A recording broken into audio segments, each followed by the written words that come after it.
Hey guys, welcome to success Dilip. मैं दिलीप कुमार, स्वागत है आपका इस वीडियो में। डिस्कस करने वाले हैं आज की नई सरकारी नौकरी की वैकेंसीज के बारे में, जो कि वैकेंसी निकाली गई है नाल की तरफ से। जी हाँ, जैसे आपका HAL है ना, हिंदुस्तान एरोनॉटिक्स लिमिटेड, उसी प्रकार से नाल है, नेशनल एरोस्पेस लेबोरेटरीज। ये CSIR का ऑर्गेनाइजेशन है, council scientific and industrial research का। नेशनल एरोस्पेस लेबोरेटरीज बिल्कुल उसी प्रकार से जैसे BDL और HAL बनाती है, ये भी एयरक्राफ्ट मैन्युफैक्चरिंग असेंबली में रडार वगैरह एंड चॉपर हो गया, ड्रोन्स बनाती है।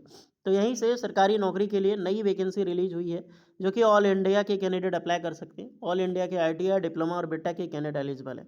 तो चलिए डिटेल नोटिफिकेशन वाइज डिस्कस करते हैं कौन कौन से कैंडिडेट अप्लाई कर सकते हैं, eligibility condition, selection process and application process वगैरह क्या होने वाली है। Let start now. आगे बढ़ने से पहले चैनल पे अगर आप नए हैं so please do subscribe and hit the bell icon, ताकि इसी तरह लेटेस्ट परमानेंट सरकारी नौकरी की अपडेट आपको हमेशा मिलते रहे। आप अपना ट्रेड, अपना ब्रांच हमें ज़रूर कमेंट करके बताएं, ताकि आने वाली इन्फॉर्मेशन आपका ट्रेड से रिलेटेड हो और यहाँ पर आपको रिप्लाई मिल जाएगी कि आप एलिजिबल अप्लाई करने के लिए या फिर एलिजिबल नहीं है। तो चलिए शुरू करते हैं। सो एवरीवन, ये है आपका ऑफिशियल लेटेस्ट नोटिफिकेशंस, जो कि डायरेक्टली NAL की तरफ से निकाला गया है और इसका हेडक्वार्टर बेंगलुरु है। जैसे HAL का है ना, उसी प्रकार से NAL का भी है। तो आपकी जो जॉब लोकेशंस होगी वो बेंगलुरु में ही होगी।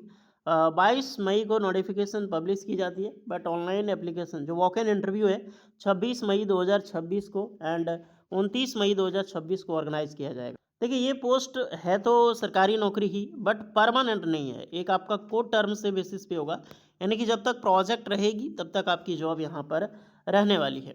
ब्रांच वाइज बात करें पोस्ट की, ध्यान रखना ये जितनी भी पोस्ट है सारा प्रोजेक्ट स्टाफ की वैकेंसी है, नाम ही है प्रोजेक्ट स्टाफ।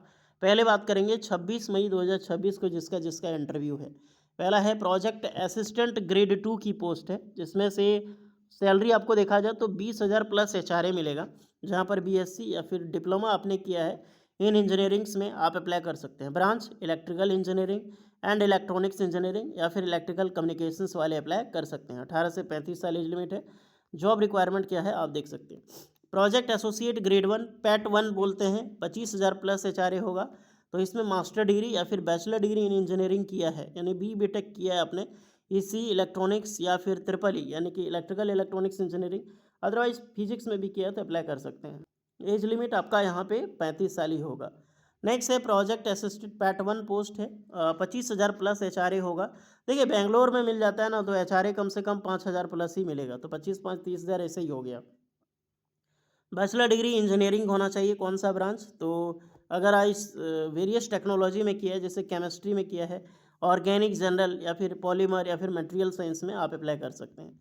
PAT 2 की पोस्ट है यहाँ पर भी, तो यहाँ पर भी डिग्री मांगी जाती है, बैचलर डिग्री BTech इंजीनियरिंग्स में। अदरवाइज आपने 2 ईयर एक्सपीरियंस रिलेवेंट किया इंडस्ट्रियल एकेडमिक में अप्लाई कर सकते हैं।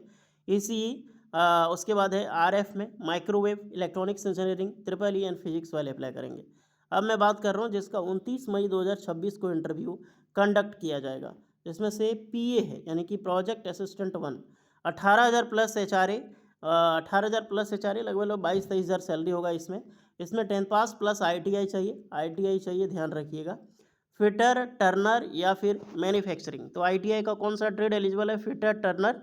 अदरवाइज ITI किसी भी ट्रेड से आपने किया है और मैन्युफैक्चरिंग में आपका एक्सपीरियंस है, अप्लाई कर सकते हैं। 3 वैकेंसी, 18 से 35 साल एज लिमिट। मैकेनिकल मैन्युफैक्चरिंग आनी चाहिए, नॉलेज होनी चाहिए। प्रोजेक्ट असिस्टेंट ग्रेड 2 की पोस्ट है, 20,000 प्लस HRA होगा, जहाँ पर diploma engineering, mechanical engineering apply करेंगे।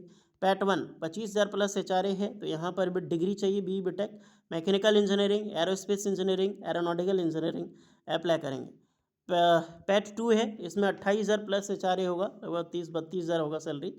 इसमें एनालिसिस, एरोस्पेस या फिर मैकेनिकल इंजीनियरिंग BTech किया है, अप्लाई कर सकते हैं। नेट एंड गेट वालों के लिए भी पोस्ट की वैकेंसी है, तो अपने गेट क्वालिफाई हैं तभी इसमें हम अप्लाई कर सकते हैं, जहाँ पर एरोस्पेस, मैकेनिकल, FA एनालिस्ट की पोस्ट रखी गई है। तो आपने पोस्ट को ध्यान से समझा, ये सारे कैंडिडेट यहाँ पर अप्लाई कर सकते हैं। और जाने के लिए जब वॉक इन इंटरव्यू के लिए जाओगे तो उसके लिए कोई भी TA DA आपको गवर्नमेंट नहीं प्रोवाइड करेगी, आपको अपने से ऑन करके जाना होगा इंटरव्यू के लिए। तो जो भी स्टूडेंट है इंटरव्यू में पार्टिसिपेट तो आपको होना ही होगा। वॉक इन इंटरव्यू का जो डेट है वो, जैसा कि मैंने आपको बताया, वेन्यू देखा जाए कहाँ पे वेन्यू है, वेन्यू तो आपको डायरेक्टली जाना होगा CSR नाल का official complex, national aerospace laboratories, 9 बजे से लेकर 9:45 तक आपको बिटवीन रजिस्ट्रेशंस होगा, वहाँ पे पहले पहुँचना होगा, रिपोर्टिंग टाइम से पहले ही 9:45 में यहाँ पर कैंडिडेट का रजिस्ट्रेशन बंद किया जाएगा, उसके बाद पहुँचोगे। ये फॉर्म है, देख लेना, फॉर्म वहाँ जाके फिलअप करना पड़ता है, application form walk in interview, ये चीज़ आपको वहाँ पर लेकर जाना होगा।